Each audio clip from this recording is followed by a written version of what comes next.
हम सभी सनातन धर्म के विवादों से वाकिफ होंगे और कैसे इस मामले ने देश में एक हलचल पैदा कर दी थी। डीएमके लीडर और तमिलनाडु स्पोर्ट्स मिनिस्टर उदयनिधि स्टालिन के सनातन धर्म को अपमानित करने से कई लोग गुस्सा दिखे थे और यहाँ तक कि उनके खिलाफ कई कंप्लेंट्स और केसेस भी फाइल हुए हैं, जिसमें से एक केस तो सुप्रीम कोर्ट भी जा पहुंचा है।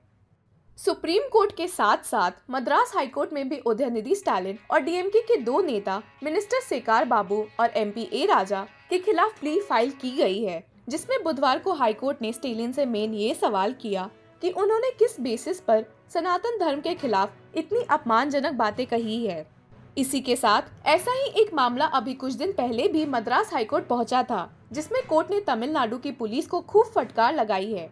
क्या है ये पूरा मामला और अपने डिफेंस में उदयनिधि स्टालिन ने बी.आर. अम्बेडकर का जिक्र क्यों किया है, हम इस वीडियो में देखेंगे।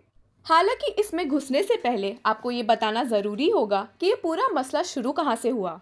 तो मामले की शुरुआत होती है 2 सितंबर से, जब चेन्नई में हुए एक कॉन्फ्रेंस के दौरान विच वॉज नेम्ड सनातन धर्म इराडिकेशन कॉन्फ्रेंस, डीएमके के कई मिनिस्टर्स ने सनातन धर्म के खिलाफ बोलकर लोगों में गुस्सा पैदा कर दिया था। उदयनिधि स्टालिन ने सनातन धर्म को सोशल इनइक्वलिटी और कास्ट सिस्टम को बढ़ावा देने वाला बताते हुए कहा, I believe like the spread of diseases like कोविड-19, dengue and malaria by mosquitoes that Sanatan Dharma is responsible for many social evils. आपको लगेगा कि कोई किसी धर्म पर इतने गंदे कमेंट्स कैसे कर सकता है, पर आप सुनकर हैरान रह जाएंगे। डीएमके एमपी ए राजा ने तो स्टालिन के इन कमेंट्स को बहुत सॉफ्ट बताया है और इसी के साथ सनातन धर्म को एचआईवी से कंपेयर किया है। He said, to be honest, leprosy was seen as disgusting and so was HIV. So we need to see this as a disease ridden with social plights like HIV and leprosy. इस case में मामला और बिगड़ गया जब Tamil Nadu chief minister MK. Stalin ने अपने बेटे की साइड ली। हालांकि इसके बावजूद उन्होंने डीएमके मिनिस्टर्स को सनातन धर्म पर रिमार्क्स देने से मना कर दिया था, पर तब तक बहुत देर हो चुकी थी, क्योंकि इस मामले से कई लोग, पार्टीज और यहाँ तक कि पीएम नरेंद्र मोदी भी काफी गुस्सा दिखे थे। आपको बता दें कि इस इंसिडेंट के बाद सीजीआई चंद्रचूड़ को एक लेटर लिखा गया था by 262 eminent persons including 14 retired high court जजेस seeking suo motu action against Udhayanidhi Stalin for his remarks on Sanatan Dharma. मामले की शुरुआत करते हुए आपको बताते हैं कि उदयनिधि स्टालिन और बाकी मिनिस्टर्स ने अपने डिफेंस में क्या कहा है। इस केस की सुनवाई जस्टिस अनिता सुमंत की बेंच के पास पहुंची और हियरिंग के शुरुआत में ही उन्होंने तमिलनाडु स्पोर्ट्स मिनिस्टर से ये सवाल पूछ लिया कि आखिर किस रिसर्च के बेसिस पर उन्होंने सनातन धर्म के खिलाफ ये सब बोला है। उदयनिधि की ओर से मौजूद सीनियर एडवोकेट पी विल्सन ने ये बताया कि उदयनिधि की स्पीच डॉक्टर बी.आर. अम्बेडकर की स्पीच पर बेस्ड है, जिसमें उन्होंने वर्ण श्रम धर्म को मिटाने की बात की है, जिससे कि कास्ट बेस्ड डिवीजन फॉर्म हुए हैं, और बाकी की स्पीच बनारस हिंदू यूनिवर्सिटी के टेक्स्ट पर बेस्ड थी। P. Wilson stated, the principles of Varnashram are derived from the Manusmriti, on which the Sanatan Dharma is based, and the caste divide that it prescribes runs so deep that even the President of India is not immune from it. Former President Ramnath Kovind and his wife were stopped from entering the sanctorum of a temple because they are Dalits. Udhayanidhi Stalin ने इस बात पर भी जोर दिया कि वे किसी भी आइडियोलॉजी के खिलाफ नहीं बोल रहे थे और बस एक ऐसी रिलीजियस प्रैक्टिस के अगेंस्ट बोल रहे थे जिसने देश में कास्ट बेस्ड सिस्टम लाकर लोगों में डिवीजन पैदा किया है। इसी पर जज ने विल्सन को बनारस हिंदू यूनिवर्सिटी के उन टेक्स्ट की कॉपी लाने को कहा है, जिसके बेसिस पर उदयनिधि स्टालिन ने सनातन धर्म को वर्णाश्रम धर्म के समान समझा है। आपको बता दूं कि वर्णाश्रम धर्म सनातन धर्म का सिर्फ एक पार्ट है और सनातन धर्म इससे काफी बड़ा है। इसी के साथ साथ सेकार बाबू ने भी अपने डिफेंस में यही कहा है कि वो भी कास्ट सिस्टम के खिलाफ ही कॉन्फ्रेंस में कह रहे थे। उन्होंने इस बात पर भी जोर दिया कि ये पिटीशन उनके खिलाफ सिर्फ इसलिए फाइल की गई है क्योंकि उन्होंने कुछ स्टेप्स उठाए हैं एक टेम्पल प्रॉपर्टी को रिकवर करने में, जो कि right wing Hindu organisation Hindu Munnani द्वारा इंक्रोच किया गया था।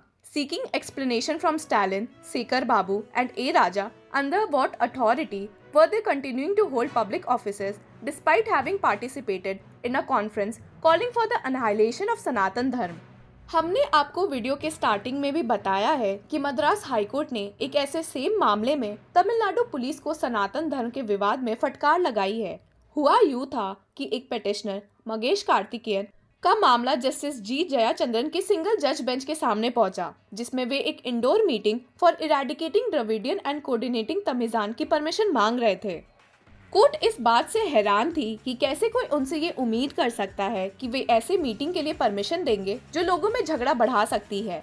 The court stated, "No one can expect courts to aid them to propagate ideas to create ill will among the public." Court ने इस बात पर भी जोर दिया कि इस मामले में तमिलनाडु की पुलिस ने गलती कर दी और उन्हें फर्स्ट प्लेस में सनातन धर्म के खिलाफ हुए कॉन्फ्रेंस को रोकना चाहिए था।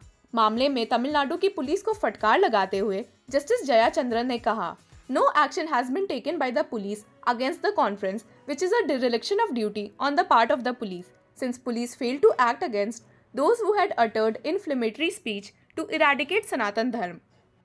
जस्टिस जी जयाचंद्रन ने भी इस बात पर काफी जोर दिया कि इंडियन की आइडेंटिटी ही मल्टीपल को एग्जिस्टेंस ऑफ आइडियोलॉजी से होती है, और ऐसे में मद्रास हाईकोर्ट ही क्या, कोई भी कोर्ट एक आइडियोलॉजी के खिलाफ किए जाने वाले कॉन्फ्रेंस को मंजूरी नहीं दे सकती है। The bench said, "This court is of the view that person in power should realize the danger of speech unflaring vociferous tendency and behave responsibly and restrain themselves from propagating views which will divide people in the name of ideology, caste and religion." Justice Jayachandran ने इस बात पर भी काफी जोर दिया कि ideologies की जगह लोग हार्मफुल चीजों के खिलाफ कॉन्फ्रेंसेस में बोले तो सही रहेगा, जैसे कि instead they may concentrate on eradicating intoxicating drinks and drugs which are injurious to health, corruption, untouchability and other social evils. इसी के साथ मद्रास हाईकोर्ट ने इस पिटीशन को एंटरटेन करने से मना करते हुए इसे डिसमिस कर दिया। आए दिन सनातन धर्म को लेकर कई विवाद और झगड़े देखने को मिल रहे हैं। आपको बता दें कि पहले भी एक मौके पर मद्रास हाईकोर्ट के ही एक जज जस्टिस एन शेषाशायी ने सनातन धर्म से जुड़े अपने व्यूज पेश किए थे। उन्होंने इस बात पर भी जोर दिया कि सनातन धर्म को आज के कंटेक्स्ट में बहुत लोग गलत वे में इंटरप्रेट कर रहे हैं। Justice Seshasayee said that Sanatan Dharma is a set of eternal duties enjoined upon those who follow the Hindu way of life, including duties toward nation, parents and gurus, and wondered why such duties should be destroyed. जैसा कि आपको मालूम है, इस मामले में supreme court में उदयनिधि स्टालिन के खिलाफ एक पिटीशन सबमिट हो गई है। तो अब देखना है कि सुप्रीम कोर्ट के इस मामले में इंटरफेरेंस के बाद अब कौन से ऑर्डर्स पास होंगे। फ्री स्पीच एक फंडामेंटल राइट है, हालांकि उसमें भी कई रीजनेबल रिस्ट्रिक्शन प्रोवाइड किए गए हैं और इनको ध्यान में रखना बेहद ज़रूरी है। ऐसे ही इंटरेस्टिंग न्यूज़ सेगमेंट से जुड़े रहने के लिए कीप फॉलोइंग लॉ चक्रा।